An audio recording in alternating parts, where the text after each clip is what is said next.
నమస్కారం, వందే మాతరం మీడియాకి స్వాగతం. హెడ్లైన్స్ చూద్దాం.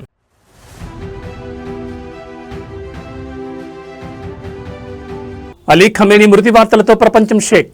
భారత్లో మతపరమైన అల్లర్లు జరగకుండా నిఘా నీడ.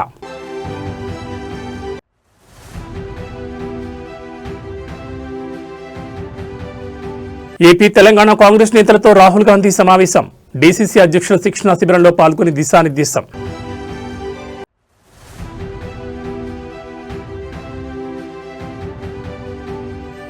రాహుల్ గాంధీ జీతో లాక్ నౌకరీదో. రాహుల్ పర్యటన వేళ కవిత ట్వీట్.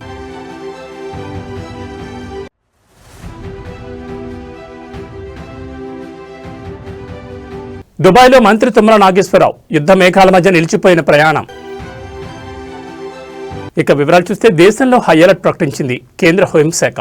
పశ్చిమ ఆసియాలో యుద్ధం చిచ్చు రేపుతోంది. అమెరికా, ఇజ్రాయెల్ జరిపిన దాడుల్లో Iran supreme leader Ali Khamenei మరణించారన్న వార్తలు ప్రపంచవ్యాప్తంగా పెను సంచలనం సృష్టిస్తున్నాయి. ఈ పరిణామాల ప్రభావం భారత్పై పడకుండా కేంద్ర ప్రభుత్వం అన్ని రాష్ట్రాలను అప్రమత్తం చేసింది. ముఖ్యంగా మతపరమైన అల్లర్లు జరిగే అవకాశం ఉందన్న నిఘా వర్గాల హెచ్చరికలతో గాలిలో యుద్ధ ప్రాతిపదికన భద్రతా చర్యలు చేపట్టారు. ఇరాన్ అనుకూల రాడికల్ బోధకులు ప్రార్థనా స్థలాల్లో లేదా బహిరంగ సభల్లో రెచ్చగొట్టే ప్రసంగాలు చేసే అవకాశం ఉందని, అటువంటి వారిపై నిశిత నిఘా ఉంచాలని ఆదేశించింది. మతపరమైన ప్రార్థనా స్థలాలు, సున్నితమైన ప్రాంతాల్లో అదనపు బలగాలను మోహరించాలని స్పష్టం చేసింది. కేంద్ర రాష్ట్ర గూఢచార విభాగాల మధ్య సమన్వయాన్ని పెంచి ఎప్పటికప్పుడు సమాచారాన్ని పంచుకోవాలని సూచించింది. యుద్ధ వాతావరణాన్ని సాగుగా చూపి శాంతి భద్రతలకు విఘాతం కలిగించే శక్తులపై ఉక్కుపాదం మోపాలని ఆదేశించింది. పశ్చిమాసియాలో జరుగుతున్న ఈ పరిణామాలు భారత్లోని కొన్ని వర్గాలు ఆవేశాలకు దారితీయొచ్చు.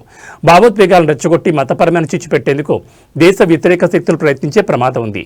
అందుకే ప్రతి ఒక్కరూ అప్రమత్తంగా ఉండాలి. కేంద్ర హోంశాఖ వర్గాలు మరోవైపు ఇరాన్లో చిక్కుపోయిన భారతీయులను, అలాగే దుబాయ్లో చిక్కున్న మంత్రి తుమ్మల నాగేశ్వరరావు వంటి వారిని స్వదేశానికి రప్పించేందుకు విదేశీ వ్యవహారాల శాఖ ప్రయత్నాలు చేస్తోంది.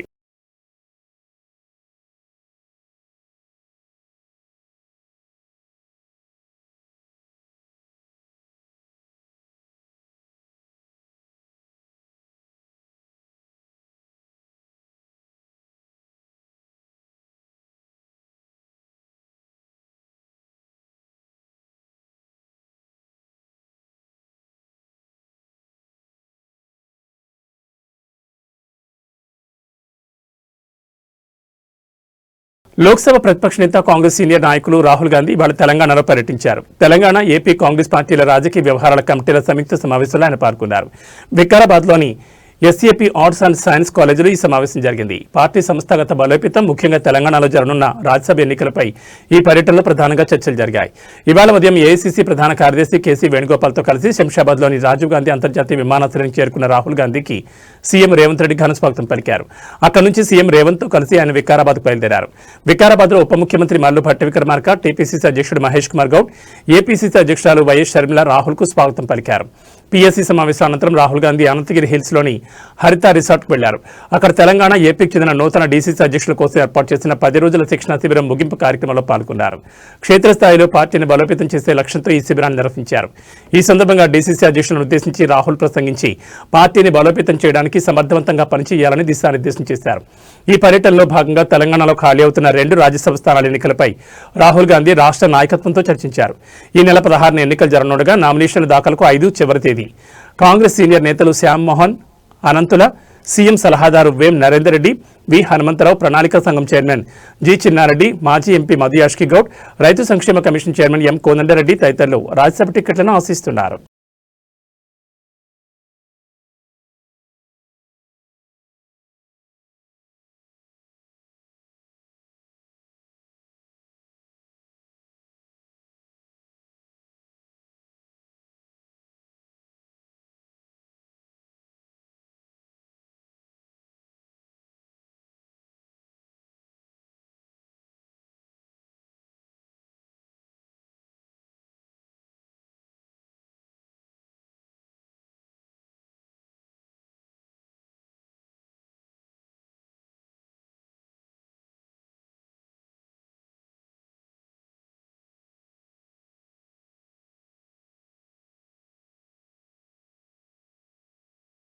తెలంగాణ పర్యటనలోని ఏఐసీసీ అగ్రనేత రాహుల్ గాంధీకి చుక్కెదురైంది. అటు కాంగ్రెస్ శ్రేణులు స్వాగతం పలుకుతుంటే ఇటు బీఆర్ఎస్ నేత కల్వకుంట్ల కవిత ఎక్స్ వేదికగా ప్రశ్నల వర్షం కురిపించారు. ఏడాదిలో 2 లక్షల ఉద్యోగాలు ఇస్తామన్నారు, ఏమైంది ఆ హామీ అంటూ నిలదీశారు. నిరుద్యోగులు గోడు మీకు పట్టదా అని రాహుల్ను సూటిగా ప్రశ్నించారు. అధికారంలోకి వస్తే ఏడాదిలో 2 లక్షల ఉద్యోగాలు ఇస్తామన్నారు. ఇప్పుడు 2.5 ఏళ్లు గడిచినా అతి గతి లేదు. కాంగ్రెస్ గద్దెనెక్కడానికి నిచ్చెన మెట్లుగా నిలిచిన నిరుద్యోగుల ఆస్తులను చీమేశారు. ఉద్యోగాలు అడిగితే పోలీసులతో లాఠీచార్జీలు చేయిస్తూ అణచివేతకు పాల్పడుతున్నారు. మీరు ప్రకటించిన యూత్ డిక్లరేషన్ ఒక బోగస్. జాబ్ క్యాలెండర్ అడ్రస్ లేకుండా పోయింది. ఇచ్చిన మాట తప్పడం కాంగ్రెస్ నైజమని కవిత దుయ్యబట్టారు. రాహుల్జీ, ఇది పోరాటాల పురిటిగడ్డ. మాట తప్పకండి. వెంటనే 2 లక్షల ఉద్యోగాల భర్తీ హామీని అమలు చేయించండి. రాహుల్ గాంధీ డీసీసీ అధ్యక్షుల శిక్షణలో దిశానిర్దేశం చేయడానికి వచ్చారు. అయితే బయట కవిత లేవనెత్తిన ఈ నిరుద్యోగ అంశంపై కాంగ్రెస్ నేతలు ఎలా స్పందిస్తారో చూడాలి. మరి ఇది కేవలం పొలిటికల్ ఆటక లేక నిరుద్యోగుల తరపున గళమా అనేది చర్చనీయాంశంగా మారింది.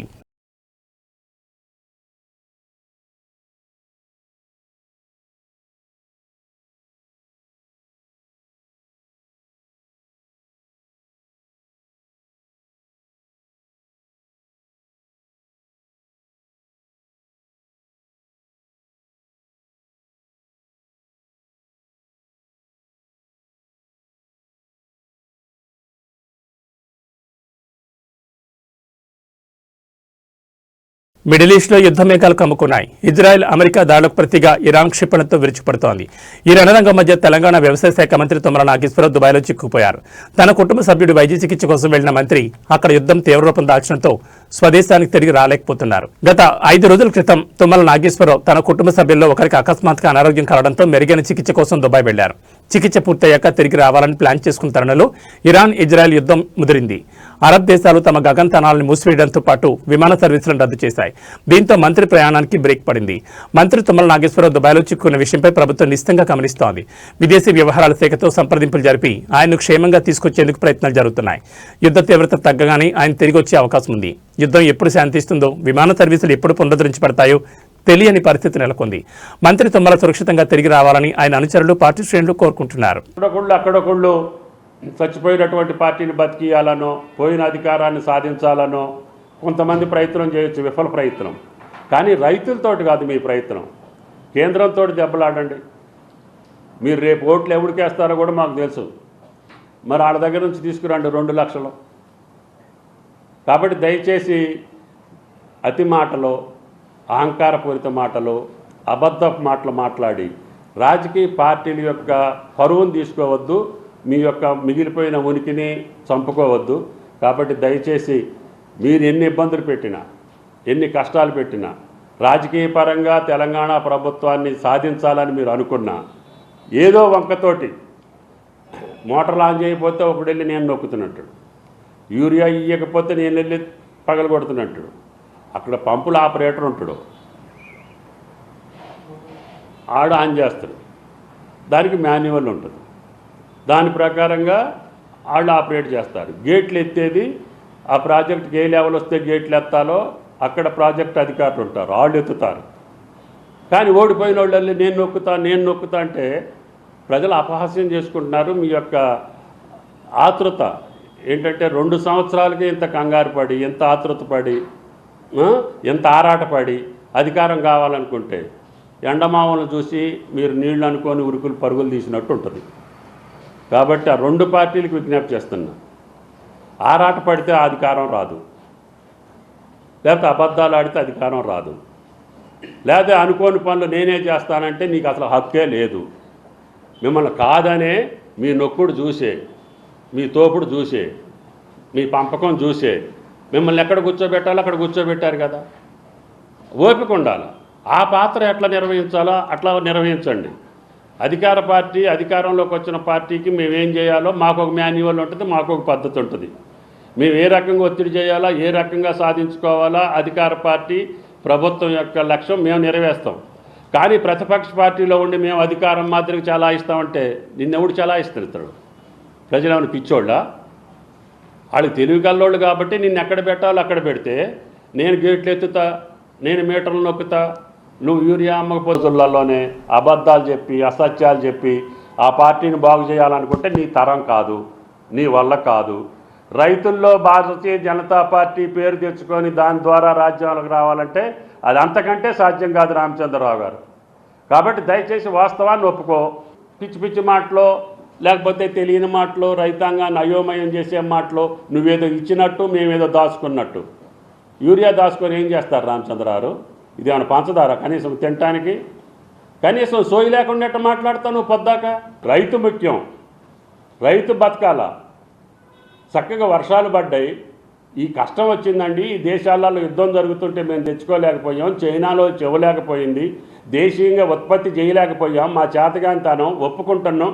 అయినా సరే ఉన్న కాడికి మిమ్మల్ని రక్షిస్తాం, మిమ్మల్ని ప్రొటెక్ట్ చేస్తామనే మాట మాట్లాడకుండా రోజు అబద్ధాలు ఆడితే నీ పరువే పోద్ది, నాకేం పెద్ద నష్టం లేదు. శ్రీకాకుళం జిల్లాలో అవినీతి అధికారుల భారతం పట్టేందుకు ఏసీబీ అధికారులు రంగంలో దిగారు. తాజాగా Sompeta assistant BC welfare officer గడ్డి బాలముకుందరావు లక్ష్యంగా అధికారులు భారీ సోదాలు నిర్వహించారు. సోంపేట డివిజన్ పరిధిలోని బీసీ సంక్షేమ హాస్టల్కు సంబంధించిన డైట్ ఛార్జీల బిల్లుల మంజూరు కోసం బాలముకుందరావు లంచం డిమాండ్ చేసినట్లుగా పెద్ద ఎత్తున ఆరోపణలు, ఫిర్యాదులు అందాయి. ఈ క్రమంలోనే బాలముకుందరావు నివాసంతో పాటు పలు చోట్ల ఏసీబీ అధికారులు క్షుణ్ణంగా తనిఖీలు చేపడుతున్నారు.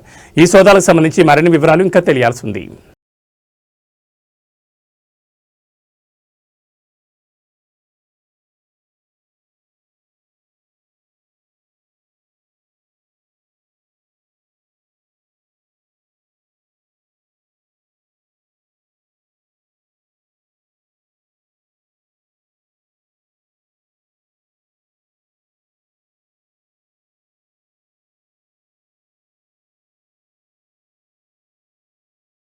సూర్యాపేట జిల్లా తిరుమరగిలిలో రాజకీయ యుద్ధం ముదురుతోంది. మున్సిపాలిటీని బీఆర్ఎస్ కైవసం చేసుకోవడాన్ని జీర్ణించుకోలేక కాంగ్రెస్ నాయకులు కుట్రలకు తెరలేపారని గులాబీ శ్రేణులు ఆరోపిస్తున్నాయి.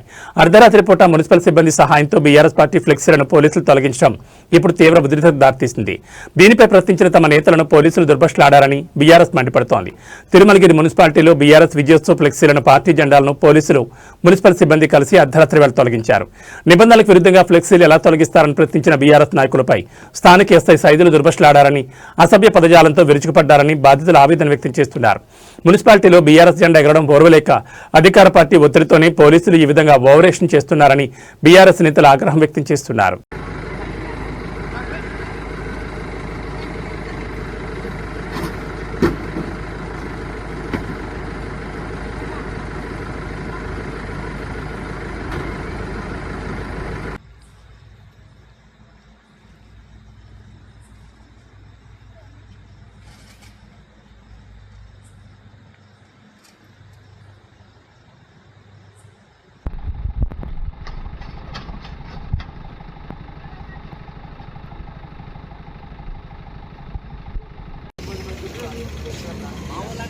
మా మున్సిపాలిటీ సిబ్బంది సార్ మామూలు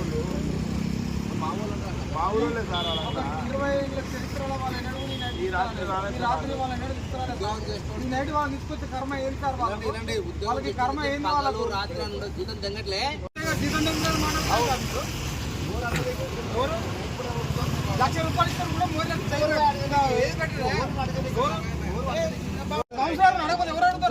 ఎవరు అడుగుతారండి? ఎవరు అడుగుతారు? నైట్ ఎందుకు పిలిచిన వాళ్ళను? ఈ నైట్ ఎందుకు పిలిచిర్రు? మీకు ప్లేస్ లేదంటే చెప్పండి, మేము చేస్తాము. మీకు ప్లేస్ లేదా, పెట్టుకున్న ప్లేస్ లేకుండా చెప్పండి, చూస్తాం మేము. ఈ అర్ధరాత్రి వాళ్ళు రాస్తారు, మీకు ఫోన్ చేయవచ్చు. మీరు ఒక్కొక్క సిబ్బందికి 5 సార్లు ఫోన్ చేసి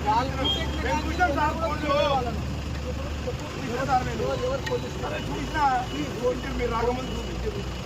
అందుకేగా ఈ రాత్రి పూట ఇప్పాలా, ఈ రాత్రి పూట ఫ్లెక్సీలు మొత్తం మా టీఆర్ఎస్ ఫ్లెక్సీలు అన్ని ఇప్పాలా, మా మున్సిపల్ చైర్మన్ ఫ్లెక్సీలు అన్ని ఇప్పాలి, ఇవి కట్టాలి, అంతే కదా? అది విషయం. Right right okay. అందుకే ఇంత పెద్ద బందోబస్తులా, ఇంత భారీ బందోబస్తులా?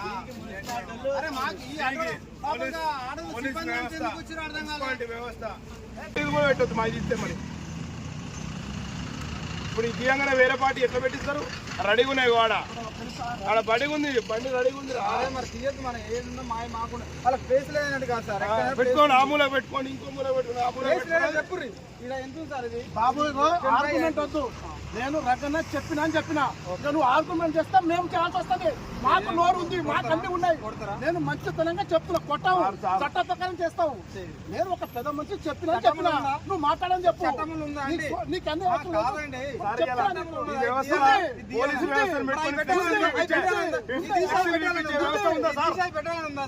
ఈ దిశ పెట్టాలందా సార్? చట్టంలో ఈ దిశ వికారాబాద్ జిల్లాలో ఏఐసీసీ అగ్రనేత రాహుల్ గాంధీ పర్యటన కాకారేపుతోంది. ఒకవైపు రాజకీయ కోలాహలం కనిపిస్తుంటే మరోవైపు పోలీసుల ఆంక్షలు సామాన్య ప్రజలను ఉక్కిరిబిక్కిరి చేస్తున్నాయి. భద్రత పేరుతో పోలీసులు చేస్తున్న అత్యుత్సాహం రోగులను, విద్యార్థులను నరకయాతనకు గురిచేస్తోంది. అనంతగిరి హరిత రిసార్ట్ కు రాహుల్ గాంధీ వెళ్లే మార్గంలోనే ప్రభుత్వ ఆసుపత్రి ఉంది. అయితే భద్రతా కారణాల దృష్ట్యా ఆసుపత్రికి వెళ్లే రోగులను, అంబులెన్స్లను కూడా పోలీసులు అడ్డుకుంటున్నారు. అత్యవసర చికిత్స కోసం వచ్చేవారు గంటల తరబడి ఎండలో వేచి ఉండాల్సి వస్తోందని రోగుల బంధువులు కన్నీరు మున్నీరవుతున్నారు. ప్రాణాపాయ స్థితిలో ఉన్న వారిని కూడా ఆపడం ఏంటని పోలీసులను నిలదీస్తున్నారు.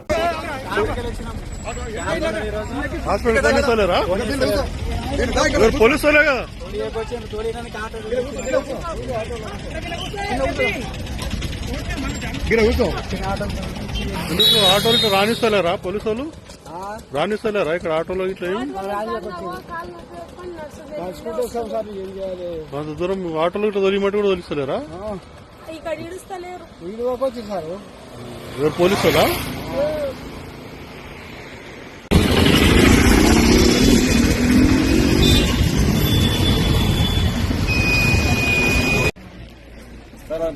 మనం పెట్టుకోవాలి బ్యాకప్ జరిగించాం.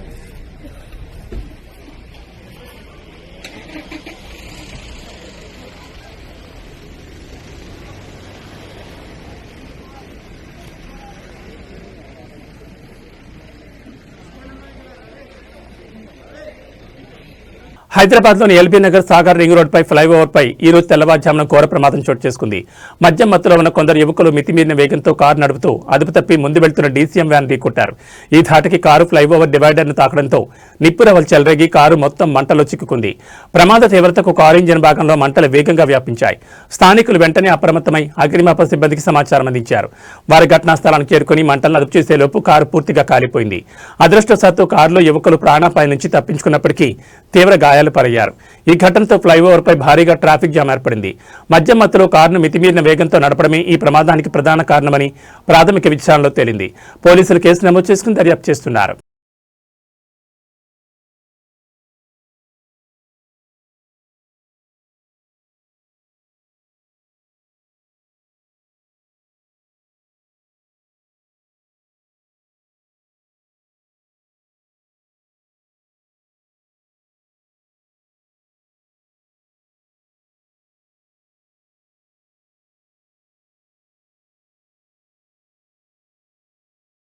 రేపు ఏర్పడనున్న పాక్షిక చంద్రగ్రహణం ప్రభావంతో తెలుగు రాష్ట్రాల్లోని ప్రధాన ఆలయాలు మూతపడనున్నాయి. ఖగోళ శాస్త్రం, హిందూ ధర్మశాస్త్రం ప్రకారం గ్రహణ సమయంలో ఆలయాలను మూసివేసి గ్రహణానంతరం సంప్రోక్షణ, శుద్ధి కార్యక్రమాలు నిర్వహించడం ఆనవాయితీగా వస్తోంది. ఈ నేపథ్యంలో తిరుమల తిరుపతి దేవస్థానం సహా ప్రముఖ పుణ్యక్షేత్రాలైన శ్రీశైలం, విజయవాడ కనకదుర్గమ్మ ఆలయం, యాదగిరిగుట్ట మరియు వేములవాడ రాజన్న దేవాలయాల అధికారులు ఇప్పటికే కీలక ప్రకటనలు విడుదల చేశారు. గ్రహణం ప్రారంభానికి కొన్ని గంటల ముందే ఆలయ గర్భాలయ ద్వారాలు మూసివేస్తున్నట్లు, ఆ సమయంలో భక్తులకు దర్శనాలు సహా అన్ని రకాల కైంకర్యాలు నిలిపివేస్తున్నట్లు అధికారులు స్పష్టం చేశారు. రేపు మధ్యాహ్నం నుంచే ఈ ప్రభావం మొదలు కానుండటంతో భక్తులు తమ పర్యటనలను తదనుగుణంగా మార్చుకోవాలని ఆలయ కమిటీలు విజ్ఞప్తి చేస్తున్నాయి. తిరుమలలో గ్రహణం కారణంగా అన్నప్రసాద వితరణ, సర్వదర్శనంలో మార్పులు ఉండనున్నాయి. గ్రహణం ముగిసిన తర్వాత ఆలయాలను శుద్ధి చేసి పుణ్యాహవాసనం నిర్వహించిన అనంతరం తిరిగి భక్తులను దర్శనాలకు అనుమతించనున్నారు.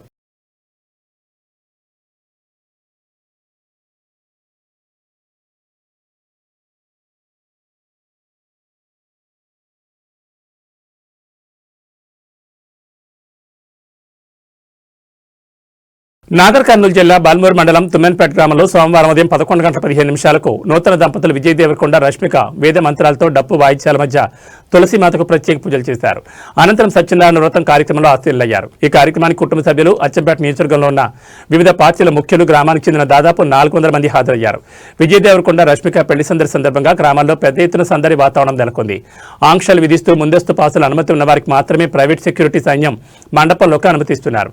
భద్రతా ఏర్పాట్లను అచ్చంపేట డీఎస్పీ పల్లె శ్రీనివాస్, సిఐ నాగరాజు, బల్మూరు ఎస్ఐ రాజేంద్ర ఆధ్వర్యంలో ఏర్పాటు చేస్తున్నారు.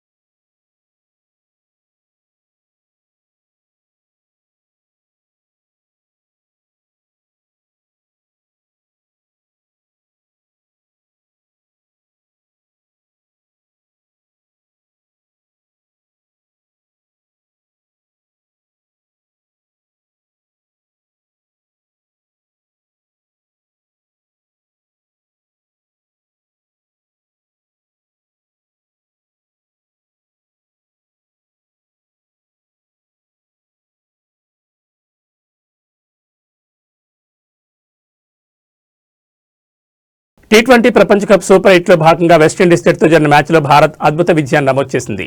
కోల్కతాలోని ఈడెన్ గార్డెన్స్ మైదానం వేదికగా జరిగిన ఉత్కంఠభరిత మ్యాచ్లో వెస్టిండీస్ను 5 వికెట్ల తేడాతో ఓడించింది. మొత్తంగా 5 వికెట్లు కోల్పోయిన టీమిండియా 19.2 ఓవర్లలో 199 పరుగులు చేసింది. ఈ మ్యాచ్లో team India star batter Sanju Samson చివరి వరకు పోరాడి జట్టుకు విజయాన్ని అందించారు. ఈ విజయంతో భారత్ తన ఆధిపత్యాన్ని చాటుకోగా వెస్టిండీస్ సెమీస్ చేరే అవకాశాన్ని చేజార్చుకుంది. ఈ గెలుపుతో భారత్ సెమీస్కి చేరింది. భారత్ జట్టు బ్యాటర్లలో సంజు శాంసన్ 97, సూర్యకుమార్ యాదవ్ 18, తిలక్ వర్మ 27, హార్దిక్ పాండ్యా 17, శివన్ దుబై 8తో రాణించారు. విండీస్ బౌలర్లో జాసన్ హోల్డర్, షమర్ జోసెఫ్ 2 వికెట్లు, అఖిల్ హోసెన్ 1 వికెట్ తీశారు. ఈ మ్యాచ్లో టాస్ గెలిచిన టీమిండియా బౌలింగ్ ఎంచుకుంది. తొలుత బ్యాటింగ్ చేసిన విండీస్ 20 ఓవర్లలో 4 వికెట్ల నష్టానికి 195 పరుగులు చేసింది. Roston Chase 40, Jason Holder 37, Rovman Powell 34, Shai Hope 32, Shimron Hetmyer 27, Sherfane Rutherford 14 రాణించారు. భారత్ బౌలర్లలో జస్ప్రీత్ బుమ్రా 2, హార్దిక్, వరుణ్ తలో వికెట్ తీశారు.